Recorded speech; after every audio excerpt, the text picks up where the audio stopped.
All right, thank you all so much for joining our information session. It's entitled Get That Scholarship. And we are going to be talking a little bit about tips and tricks on how to improve your study abroad scholarship essays and applications. We're going to get started today with our agenda. So we're going to go over some brief introductions. We're going to talk more about how do you find scholarships for study abroad. Then we're going to go over some general tips for scholarships, apps, and essays. And then we're going to highlight a couple of different scholarships that a lot of study abroad students are eligible for and can apply for, or have large dollar amounts that can really make some of these programs more accessible to more students. And then we'll talk also about some offerings from the UCI Scholarship Opportunities Program, and then we'll have some time for questions. So I'll start off and introduce myself. My name is Ashley Arvanites, and I'm the lead advisor for inbound and custom programs. I am a UC alum. I went to UC San Diego. I received my bachelor's in international studies. I did an environmental studies minor. I was fortunate enough to have the opportunity to study abroad in Mexico, Egypt, Italy, and Peru. Those were all separate programs. Some of them were with faculty, some were independent programs outside of the UC system. And I was fortunate enough to apply and receive scholarships for all of those different programs through a variety of different channels, through departments on campus, through the study abroad office, as well as through external scholarships, communities, federal scholarships, and things like that as well. I also taught and lived abroad in Thailand after I graduated. And so my study abroad experience really has shaped sort of my career trajectory. We have a couple of different concerns, right? Some of my concerns, once I had sort of figured out programs and the financing of it, was not knowing other people on my program and the fear of missing out on things when we got back. We have a special guest joining us today, and I will let the student introduce herself. Hi, this is Linda Liu, and I'm a third-year biosci and econ double major. I studied abroad in South Korea at Yonsei University. I just came back. So I studied there in fall 2021, and I have applied for a couple of scholarships, and I'm excited to share them with you. Wonderful. Thanks, Linda. All right, so the first thing we're going to do is we're going to kick it off. We're going to talk about how do you find scholarships for study abroad. So there is a scholarship section on our website, and that's going to give you a lot of really great information, sort of a general overview for the scholarships that are available for study abroad. Some of those may be merit-based, they may be based on your academic record, they may be based on your participation, your engagement with the campus or community. They also have financial need-based scholarships. There's some scholarships specific to certain identities or backgrounds. There's career-specific scholarships from certain departments or organizations around the world in a certain field. There's college-specific scholarships, and then there's even programs that have scholarships that cover the full cost of participating in the program or partial cost. So there's really a range of different scholarships that are available to you. So we're going to talk about some of the different ways you can find those. We have a section on our finances page on our website under a tab entitled Can I Get Scholarships? So there are scholarships listed there that are provided by the Study Abroad Center, that are provided by UCI departments. It could be the School of Engineering, it could be the Scholarship Opportunities Program or the Office of Financial Aid and Scholarship. Also our UC EAP, which is our most popular study abroad program. They offer scholarships to students participating in their programs.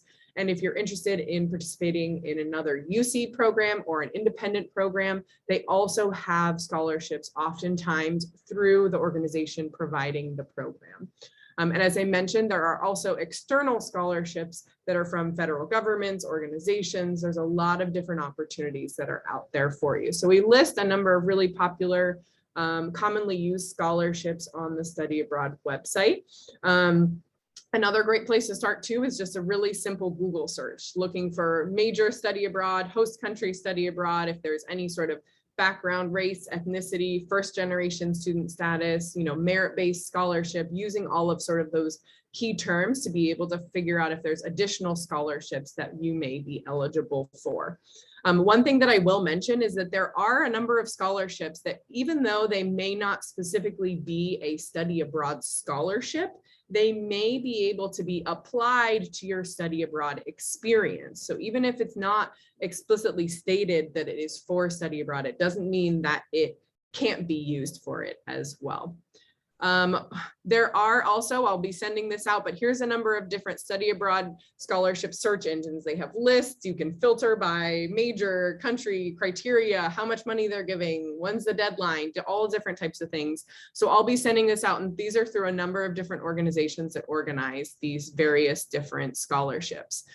So Linda, would you comment on sort of how did you go about looking for these various scholarships? Sure. For me, I just looked at the finances page of our study abroad website, and they also have similar information at the UCAP scholarships website. So I searched through there and then found the scholarships that match my background and my program. And yeah, I just applied from there. Okay, wonderful. And so before we get into this, would you tell us a little bit more about which scholarships you applied for and sort of what that process looked like for you? Okay, so I've applied for 3 scholarships. One of them is the UCAP Promise Award, and obviously the Gilman Scholarship and Freeman Asia Scholarship. Mm-hmm. And so for Freeman Asia Scholarship and Gilman Scholarship, you have to write your essays first, and then basically put in your general information and then submit it for advisor certification. And your financial advisor and study abroad advisor have to certify for you before you can go through the application. And for the Promise Award, you just have to submit a purposive statement on the website, and there's no certification, and there's only one essay, so that's the easy one. For Gilman, I believe there's 3 essays, and for Freeman Asia, there are 2 essays. Yes. Great. And that certification process that Linda is talking about is basically these external organizations that offered 2 of the scholarships that she applied for. They require proof. They want the school to confirm that they're actually participating in the program so that they can award these scholarships to the recipients that they select. I know that we only have a couple more minutes with you, so we're going to go through some general tips, but if you have anything, feel free to chime in as we're going through some of these general tips. So this is sort of some basic overviews, and then we're going to jump in a little bit deeper and talk a little bit more about each one of these aspects of it. So the first thing, once you've identified a number of different scholarships, it's important to identify as many as you can, as early as you can, and to confirm your eligibility. Make sure you read the fine print of what they're looking for so that you're not putting your efforts into something that you may be disqualified for because you haven't met that basic eligibility requirements. Another important thing is to make sure you're tracking those deadline dates and any requirements that are included. Maybe it's essays, maybe it's multiple essays, maybe it's a letter of recommendation, maybe it's transcripts. What kinds of things do they need? So you want to make sure you keep track of that. You want to try to gain a better understanding of what is valued by this scholarship, right? What are they looking for? If there's any prompts or other pieces, you want to answer all the questions, make sure that you're succinct, but you also are as specific as you can be, right? Might sound a little bit contradictory, but there is a way to be specific and give examples without being too wordy, right? And then the last thing we're going to talk a little bit about is getting your essays reviewed. So the first thing, I've talked to a couple of different students, and for them, using some sort of spreadsheet or some software that allowed them to track deadlines and requirements was super, super helpful. Then you could track who is providing the scholarship, what's the link to apply or more information, what's the deadline, what are the requirements, is it a GPA, is it a transcript, are there any essays, do you need a letter of recommendation? What's the dollar amount, right? So you can keep track of all of those. Another thing you might have is the status. Is it submitted? Did you get selected? Do you have an interview that's coming up? Sort of what are those different things? And I think another thing to sort of keep in mind in general, especially when you're looking at letters of recommendations and essays, is to start working on those earlies. The people you are likely requesting your letters of recommendation for probably are pretty busy. They may be working, they may have other obligations, family, work, all sorts of different kinds of things. So you want to make sure that you give them plenty of time in order to be able to write those letter of recommendations. Anything that you want to add, Linda, to this one? Yeah, I just wanted to say, actually don't do it till like the deadlines. Just do it early. That's the most important part. So I was really in a hurry when I applied for my scholarships and just wanted to make sure that everyone, make sure you read your deadline and go to the website that the scholarships have. They have listed like all the guidelines they wanted you to have, and it helps a lot when writing the essays. Great. All right, so the next thing that we're going to talk about is understand what is valued. And I think this is a great segue from what Linda was just talking about. Spend more time reading about the organization who is offering the scholarship. What's the background of the scholarship? Is there any other information on the history of it? What's the goal? What's the mission of providing this scholarship specifically, right? Also, the essay prompts may also give you clues in terms of what they are looking for. There may be explicit criteria of what they want you to answer or address in each one as well. So there's a lot of information that is available to you. And so make sure that you're spending time gaining a good understanding of the background in terms of what they're looking for.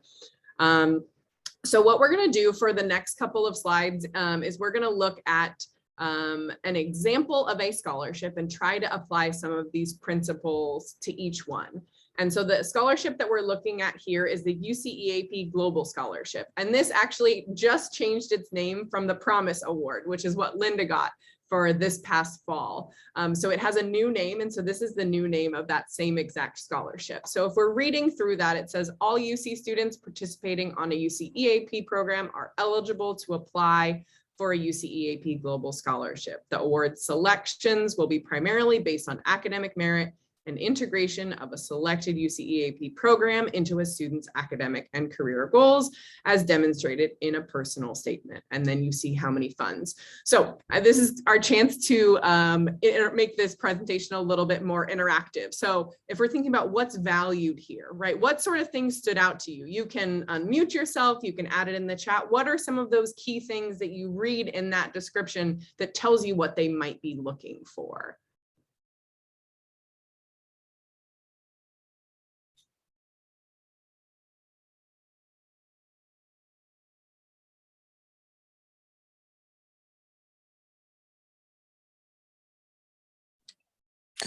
I guess like looking at if there's like you have like a set career goal or something, you have a set plan in place possibly after you graduate.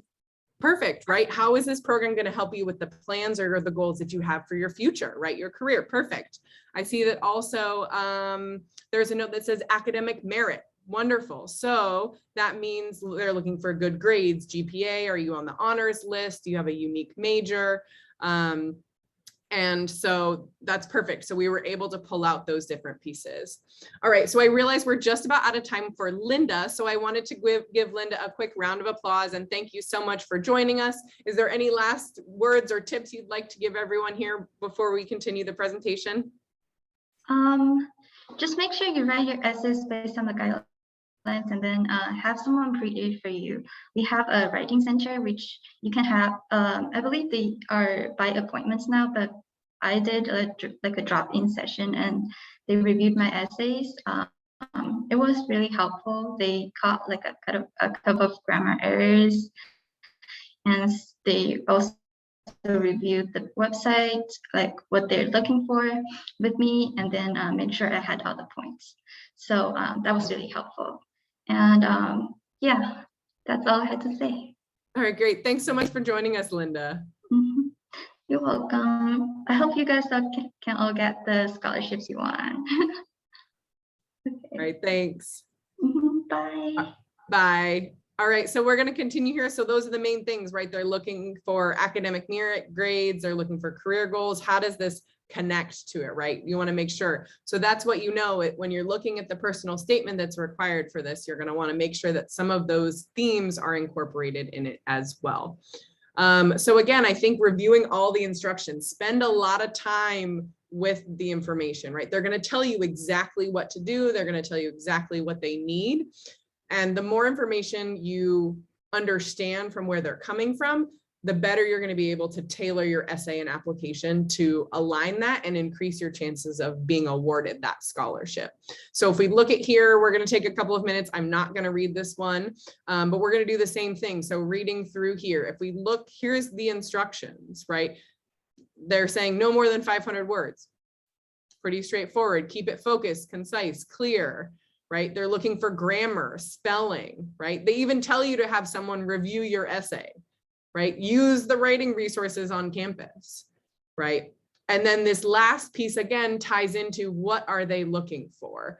They said, when preparing to write your personal statement, think about how you will learn and grow from your time abroad. So they want you to imagine, what are you envisioning this experience will do for you, right? How you will change, what you will learn from that, right? They're looking for students who approach the privilege of studying abroad with humility, who will be keen observers of their host country, and who will be open to new experiences. So again, these instructions give you really good keys on the kinds of themes they're hoping that you will incorporate into that essay, right? So again, tying it in with your merit, tying it in with what you plan to do in the program and your career goals, right? As well as how you would approach this experience.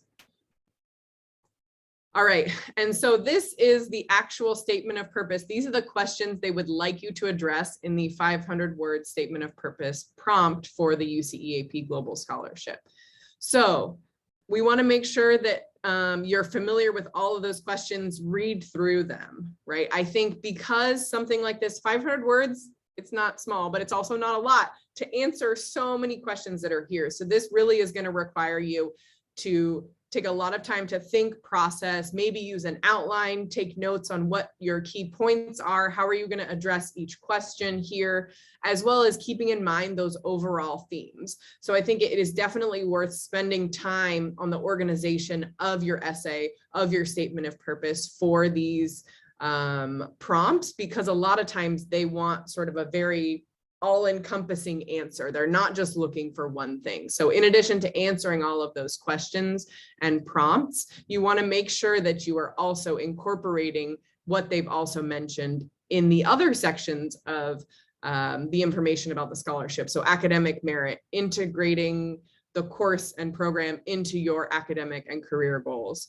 Look, they're also going to be asking a little bit about communicating in other groups, right? We saw this alluded to in the previous slide, right? They're asking about financial need. How does this impact your decision to study abroad, right? So they're looking at financial need, as well as what do you hope to experience, right? So this is everything from what's your background to what are you doing? How does it relate to the program? What are you going to do in the future? How are you going to make the most out of your experience here? So it really is going to require in 500 words for you to be specific, be succinct at the same time. So make sure you're addressing all of those questions. And as you're going through and writing drafts of those essays, you want to make sure that you read through it again. You're making sure that every single one of those questions is addressed as well.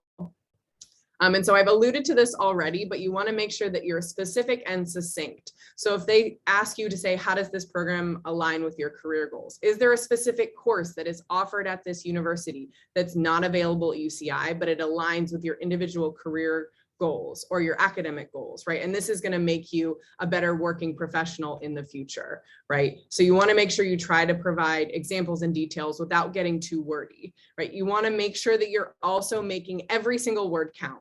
If you have 500 words and you only decide to write 100 words, right? That means if you've left 400 words out that you could have used to make your case, right? So you want to make sure that you're staying within that word count, but try to use as many words as you can for that, right? But you want to do it well. So we're going to take a look at a couple of different examples. So this first example here, I'll give you all maybe about 30 seconds to a minute to read it. And I want you to tell me how you feel about it. Was there anything that you noticed? Was this succinct? Did it make you feel strongly? How do we feel about this? Let's take a couple of seconds to read through this example and tell me if there's anything that you noticed or that stands out. What kind of example is this?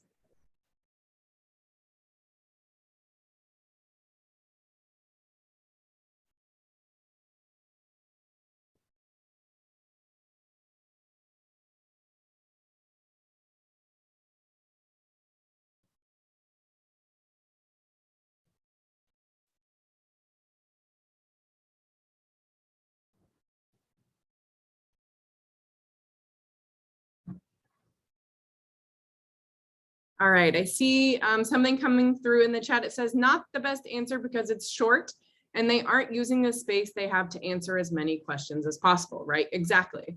There's grammatical errors, also another thing, right? That's something else. If you're doing something last minute, you're not spending a lot of time, it becomes very apparent, right? Anything else that we noticed?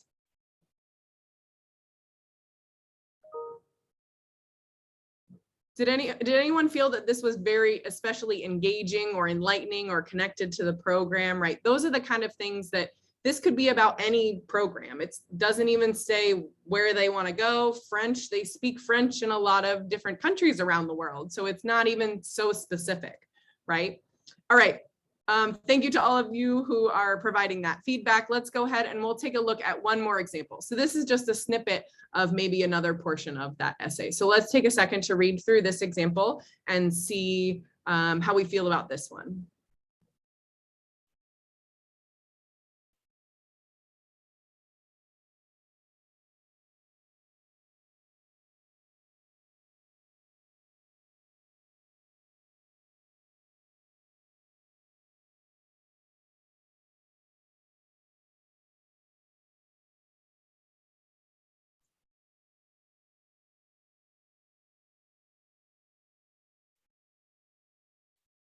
All right, feel free to share your thoughts in the chat, or you can also unmute yourself.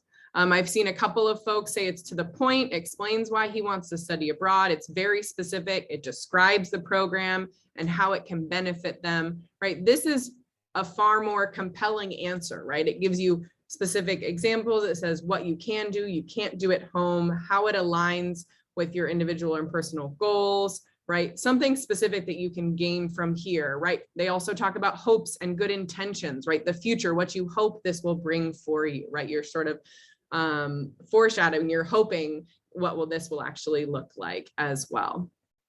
All right, wonderful. So hopefully that gives you a little bit of a sense of, you want to make sure you're using those words, you want to give specific examples, provide as much context as you can. All right, so Linda mentioned this already, but get your essay or essays reviewed. This could be a family member, it could be a friend. You also want to utilize the UCI Center for Excellence in Writing and Communications. They have appointments, they have peer mentoring sessions, they do email consults where you can get feedback within 2 to 3 days. They also have a number of other resources that can help you with that process to get it reviewed. We may also, depending on staffing and time, have the ability within our Study Abroad Center to provide some additional feedback. But again, the importance of starting your essays early, I feel like is underscored by the need to revisit multiple times, review the questions, make sure you're addressing everything, ask multiple people to help review your writing as well. So that gives you a chance to really make sure that your essay is polished, and again, will hopefully increase your chances of receiving that scholarship. All right, and so here's some general tips from our study abroad peer advisors in the past, what they've said. They said, be sure to be genuine and share your unique background. So if there are things that you're bringing to the table, or your individual goals, or things that may make you stand out, those can be things that you might want to highlight as well. You have the opportunity to be vulnerable in your essays if you would like, if it is appropriate, and it applies to the scholarship, the questions and prompts that you're answering as well.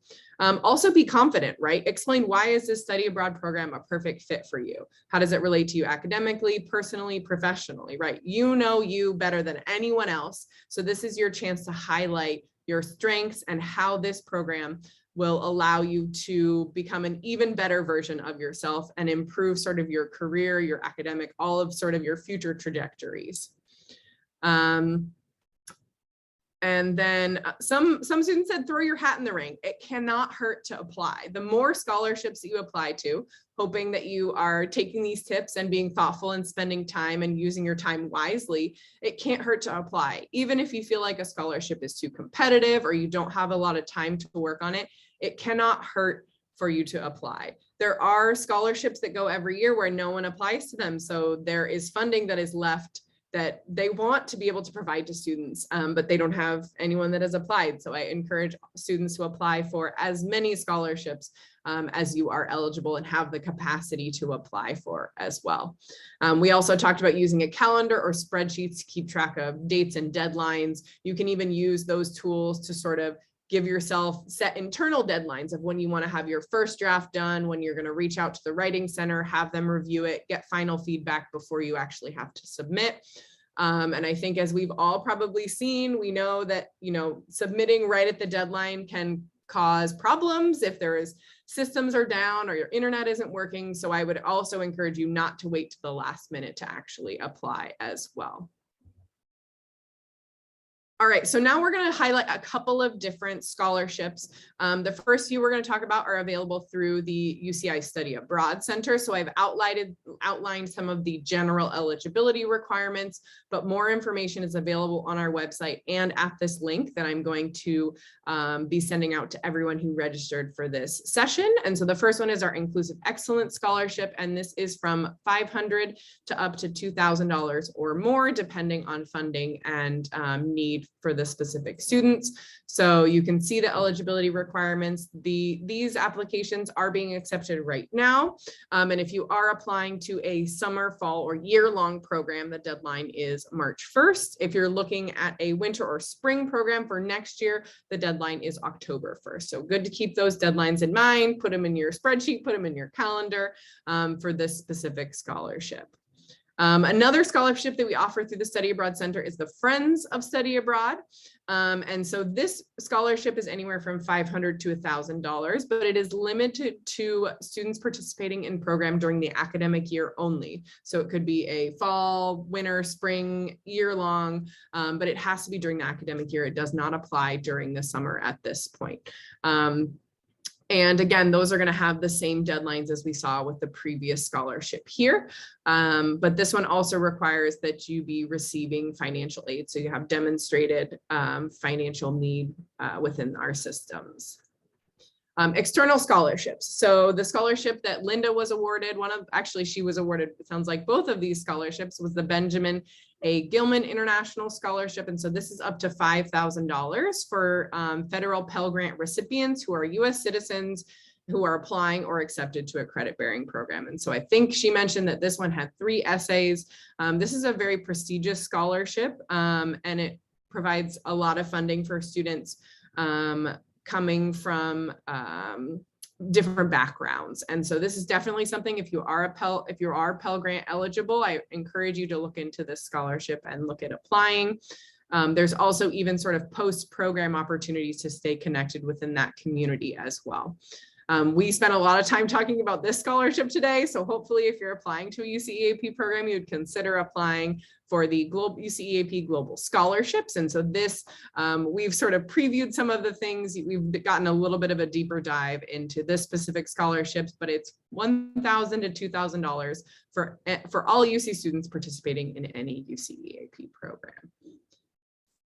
All right, and now we're going to do a quick highlight of some of the different scholarship opportunities from the Scholarship Opportunities Program. So their office supports 21 external nationally competitive merit scholarships. And so these scholarships, some of these scholarships are going to be for students studying abroad. Some of them may be studying, if you're planning to study abroad after graduating. Some of them may also be like post-graduation opportunities too. So I would encourage you to check out their website. They do have some upcoming workshops in February. If you look for the Scholarships Opportunity Program on Campus Group, you can learn a little bit more about the different events that they have coming up, and they're based on different backgrounds or interests, subject areas, and so they're organized in a variety of different ways. So I would encourage all of you to go on and check out those different events that they've got coming up for the different scholarships that are supported by their office. So they do have, there's their website that's listed here. You can self-enroll in their Scholarship Opportunities Prep Program. You can look at scholarship descriptions. You can plan for the pre-app deadlines. You can get in touch with them. You can also schedule appointments with their advisors or visit them on the 5th floor of the Sciences Library as well. All right, so I think that concludes our presentation for today. So we do have, it looks like about 15 minutes. If there are any specific questions that you have, you're more than welcome to add them into the chat. You can also unmute yourself and ask them via Zoom, as I think we are a relatively small group today.